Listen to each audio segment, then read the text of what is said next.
नमस्कार मंडळी, अर्नज रेसिपीमध्ये आपले स्वागत आहे. आणि आपल्याला करायच्या आपली आजी पणजी आई बघा असं थंडी ताप वगैरे आला तर पहिले काही दवाखाने नव्हते, त्यामुळं मस्त असं हुलग्याचा पदार्थ करून खायचा बघा. तर आपल्याला तोच पदार्थ करायचा आहे, हुलग्याचे शेंगोळे म्हणा किंवा शेवटी म्हणा. आणि सर्दी खोकल्याला पण चांगलं, थंडी ताप आला तरी पण पूर्वीचे लोक तर ते करून प्यायचे आणि झोपायचे, म्हणायचे म्हणजे बरं व्हायचं आमचं दुखणं. आणि थंडीच्या दिवसात बघा जास्त करून करतात, कारण आपल्यासाठी ते पौष्टिक पण असतं. तर आपण आज करायचे हुलग्याचे शेंगोळे मस्त असे करून देते तुम्हाला बघा. कमी साहित्यात आणि झटपट करायचे, आपल्याला पटकन पण होणार. तर चला बघू आपण त्यासाठी काय काय साहित्य लागते. तरी ते बघा आपण हुलगे स्वच्छ निवडून धुवून सुकवून दळून आणलेले आहेत बघा. तर मी इथं थोडंसंच घेतलं आहे आज पीठ, 1 पाव पीठ असेल कमीत कमी, तरी पण 3 ते 4 मेंबर खाऊ शकतात. आणि त्यासाठी आपल्याला काय काय लागणार आहे, तुम्ही इथं हिरवी मिरची पण वापरा, कारण मी लाल मिरचीतला आवडतं आम्हाला, त्यामुळे मी लाल मिरची घेतली आहे. गावरान लसूण आहे त्यामुळे भरपूर असा लसूण घेतला, जिरं घेतलं, मीठ घेतलं आहे आणि कोथिंबीर लागते आपल्याला थोडी. याच्या पलीकडे आपल्याला काही साहित्य लागत नाही, थोडीशी हळद लागणार आहे नंतर. तर चला आपण प्रथम हे वाटण करून घेऊयात. वाटण करताना आपल्याला थोडेसे कोथिंबीरीचे देठ फक्त वाटायला टाकायचे त्याबरोबर, ह्या वाटणाबरोबर. तर आपण एवढे देठ असे टाकणार आहेत वाटण करायला. तर आपण प्रथम वाटण वाटून घेऊ बघा. इथे आपण पीठ आता हे मळून घेऊयात.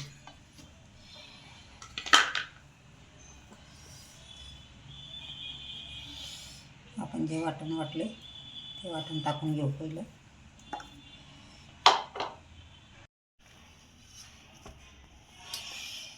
इथे असं घट्टसर गोळा बनवून घ्यायचा, म्हणजे अगदी जास्त पण नाही घट्ट करायचा. मग आपण जेव्हा शेंगोळे बनवतो त्यावेळेस आपल्याला जास्त घट्ट असतो, पटपट वळत नाही शेंगोळे. चांगलं मळून घ्यायचं आहे ना बघा. जुने लोक फार खायचे शेंगोळे आणि किती धष्टपुष्ट होते बघा. आपण जुनं खाणं काही खात नाही आणि त्याच्यामुळं बघा आता कुठले कुठले आजार आलेत, काय आले आपल्या शरीरात. प्रतिकारशक्ती कमी झाली, कारण खाण्याचे प्रकार बदललेत आपले. तर बघा असे पौष्टिक, कारण थंडीमध्ये जादा करून चालतं, थंडीमध्ये जास्त खात जातं. असं पौष्टिक गोष्टी खाल्ल्याने आपलं शरीर पण चांगलं राहतं बघा. हे बघा मस्त असा आपला गोळा तयार झाला आहे मळून. तर बघा जास्त घट्ट पण ठेवलं नाही मी आणि जास्त पातळ पण नाही.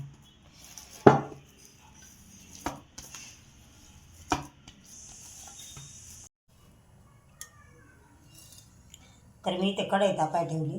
तुम्ही ॲल्युमिनियमच्या पातेल्यात पण करू शकता, पण मी कढईत करते. कढईत आपण तेल थोडं जास्त टाकायचं आहे बघा आपल्याला. 3 चमचे तेल टाकले मी.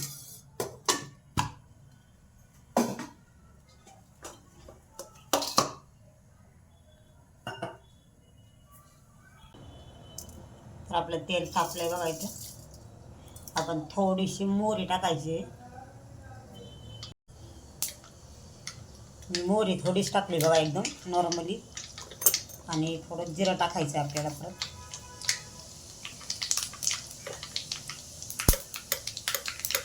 थोडीशी हळद टाकायची, जास्त नाही टाकली तरी चालते हळद तशी. आणि कोथिंबीर टाकायची.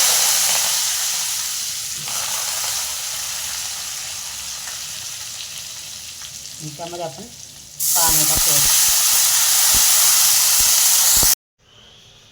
तर बघा आपण अशा पद्धतीने आपले सगळे शेंगोळे वळवून घ्यायचे.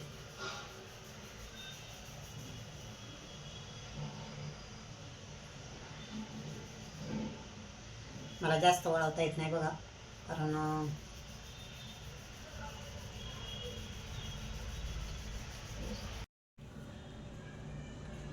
बघा असं वळवून घेऊयात आपण.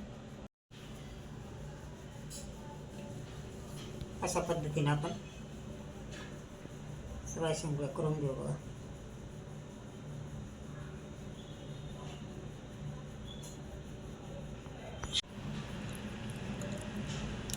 बघा हे गोल गोल करून घेऊ आता आपण.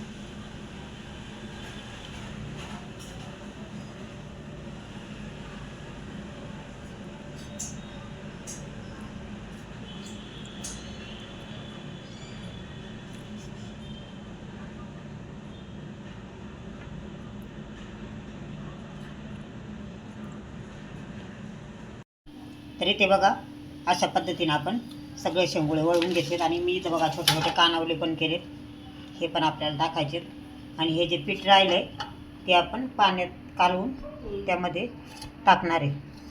ते बघा शेंगोळे टाकून घेऊ आपण. आपलं पाणी पण उकळलं आहे बघा.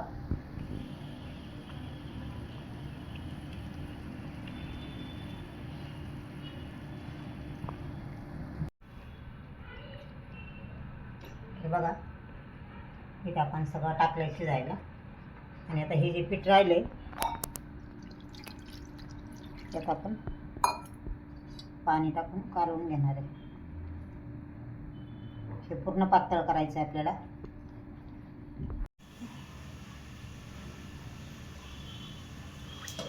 तर इथे बघा आपण पीठ काढून टाकलंय आणि याला चांगलं शिजून द्यायचे. एक 15 ते 20 मिनटं शिजवायचं आहे बघा. कारण आपले शेंगोळे जाडसर असतात त्यामुळे ते आतून शिजला जात नाही. मग तर इथे बघा आपली गरमागरम शेंगोळे तयार झालेली आहेत. आणि जे कोणी आजारी पडेल, थंडी ताप सर्दी खोकला, तर नक्की हा रस्सा करून प्या बघा. आजार गायब होतो. कारण जुन्या लोकांचा खूप अनुभव आहे हा. आणि आपण असलं काही करत नाही त्यामुळे आपल्याला आजारी पडलं का डॉक्टरकडे जाणे याच्याशिवाय पर्याय नाही. तर हे नक्की करून बघा. आणि आपले शेंगोळे कसे झाले मला कमेंट करून नक्की कळवा. धन्यवाद.